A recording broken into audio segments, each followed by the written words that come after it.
Hello hello. तो देखिए, पिछले वीडियो में हम लोगों ने 16 नंबर क्वेश्चन तक कर दिया था। आज करेंगे 17 नंबर से। देखिए, कहता है कि उत्तल लेंस के किन्हीं दो उपयोग को लिखें। ठीक है, तो देखिए उत्तल लेंस का जो उपयोग है वह पहला उपयोग है नेत्र के दूरदृष्टि को दोष को सुधारने के लिए। ठीक है, दूसरा का है छपाई के छोटे छोटे अक्षरों को पढ़ने के लिए हम लोग उत्तल लेंस के उपयोग करते हैं। अगर देखिए क्वेश्चन नंबर 18 में है कि उत्तल लेंस में फोकस दूरी निकालने की एक विधि का वर्णन करें।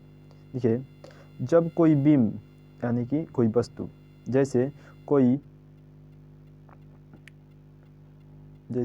पिन किसी, ये अलग अलग है, पिन किसी उत्तल लेंस के सामने 2f यानी कि फोकस दूरी की दोगुनी दूरी पर 2f के बराबर दूरी पर रखा जाता है तो उसी साइज का उसका वास्तविक तथा उल्टा प्रतिबिंब लेंस के दूसरी ओर लेंस से 25 सेंटीमीटर बराबर दूरी पर बनता है। ठीक है, जब लेंस के हम लोग फोकस के दुगनी दूरी पर रखेंगे तो लेंस के उसी ओर बनेगा, जो प्रतिबिंब बनेगा उतना ही दूरी 25 सेंटीमीटर के बराबर दूरी पर बनेगा। ठीक है, चलिए आते हैं क्वेश्चन नंबर 19 में। देखिए 19 में क्या है, अपवर्तनांक को परिभाषित करें।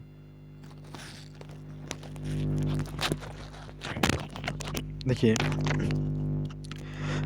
किसी दो माध्यमों के लिए आपतन कोण की ज्या तथा अपवर्तन कोण की ज्या का अनुपात नियतांक होता है जो अपवर्तनांक कहलाता है। ठीक है, चलिए आते हैं आपके क्वेश्चन नंबर 20 में। देखिए 20 में क्या है कि हीरे का अपवर्तनांक 2.42 होता है, इसका क्या अभिप्राय है, यानी चाहे इस कथन का क्या अभिप्राय है। ये ठीक है, चूँकि हीरे का अपवर्तनांक 2.42 है जो काफ़ी ज़्यादा है, इसलिए हीरा प्रकाशतः सघन माध्यम है। अतः हीरा में प्रकाश का वेग बहुत ही कम होता है, यानी कि प्रकाश का वेग समझिए कि बहुत शून्य होता है, समझिए।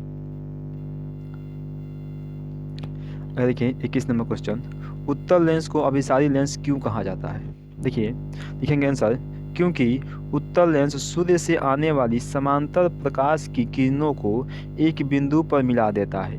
इसी गुण के कारण इसे अभिसारी लेंस कहा जाता है। ठीक है, चलिए आगे देखिए 22 नंबर क्वेश्चन में है कि गोलीय दर्पण द्वारा परावर्तन के लिए नई कार्तीय चिन्ह परिपाटी दर्शाएं। देखिए लिखेंगे कि चिन्ह परिपाटी के अनुसार, देखिए पहला है कि सभी दूरियां ध्रुव से मापी जाती है, जितनी भी दूरी है हम लोग ध्रुव से नापेंगे। दूसरा का है आपतित प्रकाश की दिशा में मापी गई दूरियां घनात्मक होती है। ठीक है, तीसरा का है आपतित प्रकाश की विपरीत दिशा में मापी गई दूरियां ऋणात्मक होती है। चौथा देखिए, चौथा प्रधान अक्ष के ऊपर धनात्मक माना जाता है। ठीक है, और प्रधान अक्ष के नीचे ऋणात्मक माना जाता है। अगर प्रधान अक्ष के ऊपर नापेंगे तो धनात्मक और नीचे नापेंगे तो ऋणात्मक। देखिए 23 में अवतल दर्पण के मुख्य फोकस को परिभाषित करें। कि मुख्य अक्ष के समांतर आने वाली प्रकाश की किरणें परावर्तन के बाद जिस बिंदु पर मिलती है उस बिंदु को अवतल दर्पण का मुख्य फोकस कहते हैं। ठीक है, अगर देखिए इसमें यहाँ पर एक न्यूमेरिकल क्वेश्चन है, नहीं कि गोलीय दर्पण की वक्रता त्रिज्या जो है 20 सेंटीमीटर है, इसकी फोकस दूरी क्या होगी। देखिए लिखेंगे कि दिया गया है, जो त्रिज्या का मान है वो 20 सेंटीमीटर है, तो एफ का मान हमें निकालना है।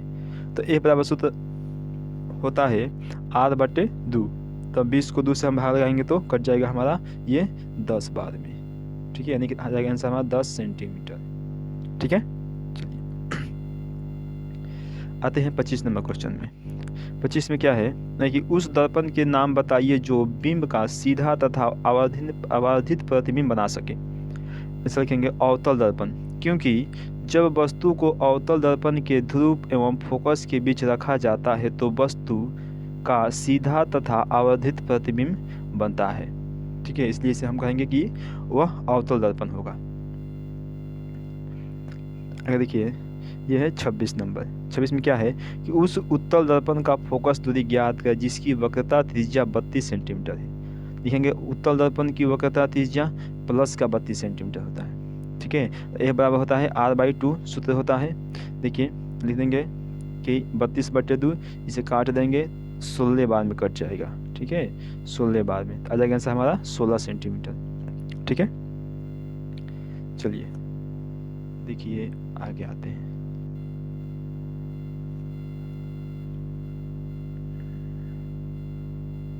सत्ताईस नंबर क्वेश्चन। चलिए देखिए 27 में क्या है। देखिए किसी लेंस की एक डायोप्टर क्षमता को परिभाषित करें। लिखेंगे जब किसी लेंस की फोकस दूरी 1 मीटर होती है तो उस लेंस की क्षमता भी 1 डायोप्टर होती है। ठीक है, बस नॉर्मल क्वेश्चन है। देखिए 28 नंबर क्वेश्चन कहता है कि वायु में गमन करती प्रकाश की किरण जल में तिरछी प्रवेश करती है, क्या प्रकाश किरण अभिलंब की ओर झुकेगी अथवा अभिलंब से दूर हटेगी, बताइए ऐसा क्यों होता है। लिखेंगे आंसर कि वायु में गमन करती प्रकाश की किरण जब जल में तिरछी प्रवेश करती है तो अभिलंब की ओर झुकेगी, क्योंकि जल वायु की अपेक्षा सघन माध्यम है और सघन माध्यम में प्रकाश का चाल घट जाता है यानी कि कम हो जाता है, इसलिए वह क्या होगा अभिलंब की ओर झुक जाएगी। देखिए 29 नंबर।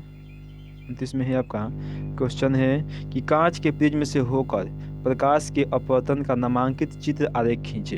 ठीक है, देखिए तो क्या करेंगे हम लोग एक कांच का एक प्रिज्म बना देंगे। देखिए जैसे प्रिज्म ये बना हुआ है, इस टाइप से प्रिज्म बना देंगे और यहाँ से किरण को गुजार देंगे, ये परिवर्तन के बाद ऐसे निकल जाएगी। ठीक है, चलिए अगर देखिए 30 में क्या है, ये रहा 30 नंबर क्वेश्चन।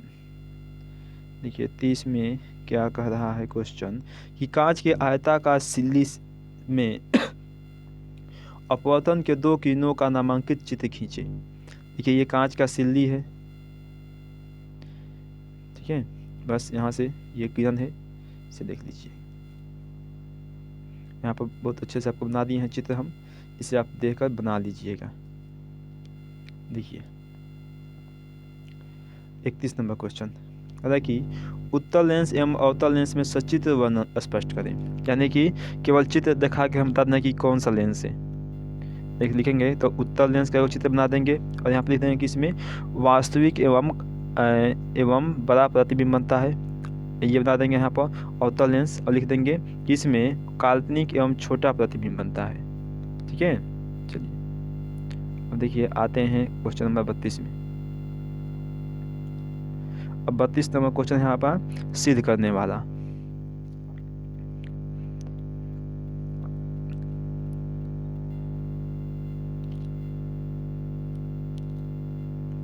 देखिए ये जब भी आपका पूछेगा समझिए कि VVI क्वेश्चन है ये आपके लिए, ये क्योंकि ये 5 नंबर का पूछेगा कि अवतल दर्पण में सिद्ध करें कि R बराबर 2F।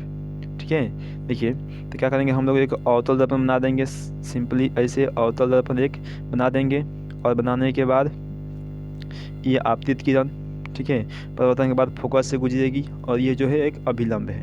ठीक है, अब जैसे जैसे ये बनाए हैं वैसे वैसे हम लोग इसको लिख देंगे। देखिए यहाँ पर लिखे हैं कि माना कि M डैश एक अवतल दर्पण है। देखिए यहाँ पर ये M है और ये M और ये M डैश। ठीक है, ये हमारा अवतल दर्पण है जिसका ध्रुव P है और वक्रता केंद्र C है। BA एक आपतित किरण है जो प्रधान अक्ष के समांतर आ रही है, परावर्तन के बाद फोकस से होकर जाती है तथा CA अभिलंब है। अब लिखेंगे कि परावर्तन के नियम से। देखिए यहाँ पर परावर्तन के नियम से क्या हो जाएगा, ये देखिए यह जो परावर्तन के नियम से क्या होता है कि आपतन कोण और परावर्तन कोण आपस में बराबर होता है। देखते हैं कि कोण 1 बराबर कोण 2, इसलिए लिख देंगे कोण 1 बराबर कोण 2, समीकरण नंबर 1। और एकांतर कोण से लिख देंगे कोण 1 बराबर कोण 3, समीकरण नंबर 2। वैसे ही क्या करेंगे अब समीकरण 1 और समीकरण 2 से। यहाँ देखिए दोनों में कुछ चीज़ कॉमन है, बराबर है।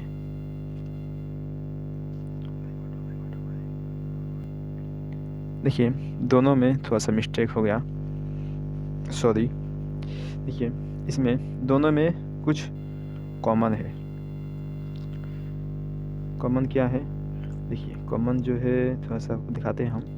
देखिए यहाँ पर कोण 1 बराबर कोण 2 है, यहाँ पर कोण 1 बराबर कोण 3 है।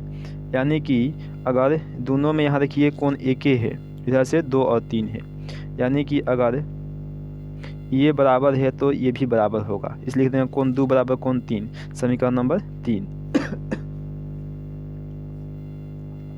लिख देंगे कोण त्रिभुज ACF में हो जाएगा CF बराबर AF, समीकरण नंबर 4 कहेंगे। चूँकि दर्पण का द्वारक बहुत छोटा है इसलिए बिंदु A बिंदु P के काफ़ी निकट है, इसलिए हो जाएगा आपका AF बराबर PF।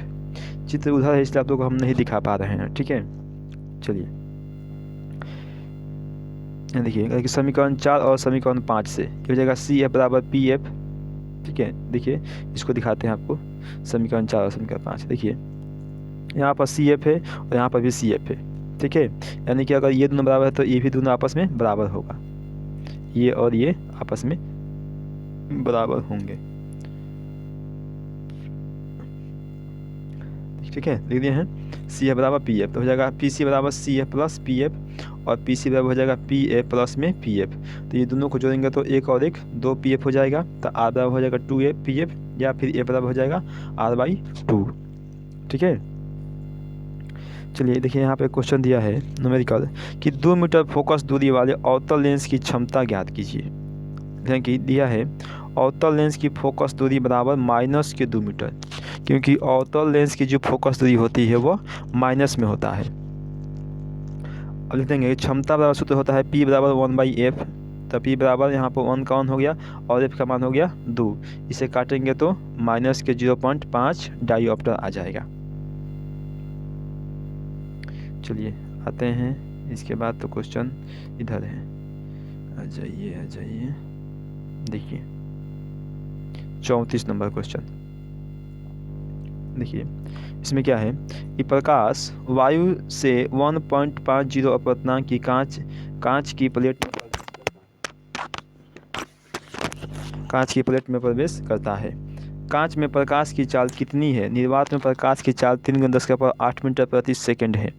देखिए लिख रहे हैं कि दिया गया है n बराबर 1.50 और c का जो मान है प्रकाश की चाल हुआ 3×10⁸ मीटर प्रति सेकंड। n बराबर सूत्र होता है C/V, लिख देंगे C/V, ठीक है। तो यहाँ देखिए c का जो मान है 3×10⁸ और जो यहाँ पर n का मान है वो 1.5, तो कट जाएगा 2 बार में, तो बच जाएगा 2×10⁸ मीटर प्रति सेकंड। देखिए ये है 35 नंबर क्वेश्चन। 35 में है कि एक उत्तल लेंस के वक्रता केंद्र पर रखे बिंब के प्रतिबिंब के लिए एक किरण आरेख खींचे। देखिए उत्तल लेंस को एक उत्तल लेंस में हम यहाँ पर वस्तु रख दिए हैं वक्रता केंद्र पर, ठीक है। ऐसे देखिए पहला ये जाएगा, ये गुजरेगा ऐसे फोकस से होते हुए, और दूसरा का ये डायरेक्ट गुजर जाएगा, और जहाँ पर मिलेगा वहाँ पर ये प्रतिबिंब का निर्माण हो जाता है। देखिए 36 नंबर क्वेश्चन। एक उत्तल लेंस में प्रकाश किरण किस प्रकार गमन करती है, एक आरेख द्वारा व्यक्त करें। देखिए एक लेंस में, देखिए अगर इस लेंस की बात करते हैं इसमें सभी किरण एक बिंदु पर आकर के मिल जाती है, लेकिन इसमें बात करें तो यह सभी किरणों को जहाँ तहाँ फैला देता है। देख रहे हैं, ये सभी को जहाँ तहाँ फैला देगा और ये सभी को एक जगह पर मिला देता है, बस यही अंतर है। देखेंगे 37 नंबर क्वेश्चन। उत्तल लेंस में वस्तु का आभासी एवं अवर्धित प्रतिबिंब हेतु वस्तु की स्थिति कहाँ होनी चाहिए। देखेंगे आंसर कि जब वस्तु को प्रकाशीय केंद्र और फोकस के बीच रखा जाता है तो वस्तु का आभासी एवं सीधा प्रतिबिंब वस्तु के पीछे तथा बड़ा बनता है, ठीक है। देखिए यहाँ पर चित्र बना दिए हैं, देखिए यहाँ बनेगा। चलिए अभी कितना है जी, थोड़ा देख लेते हैं, बहुत है अभी। चलिए इसे तब तो हम आप लोगों को बाकी अगले वीडियो में कराएंगे, ठीक है। इतने छोड़ देते हैं। तो हमें 38 से अगले वीडियो में कराएंगे आप लोगों को।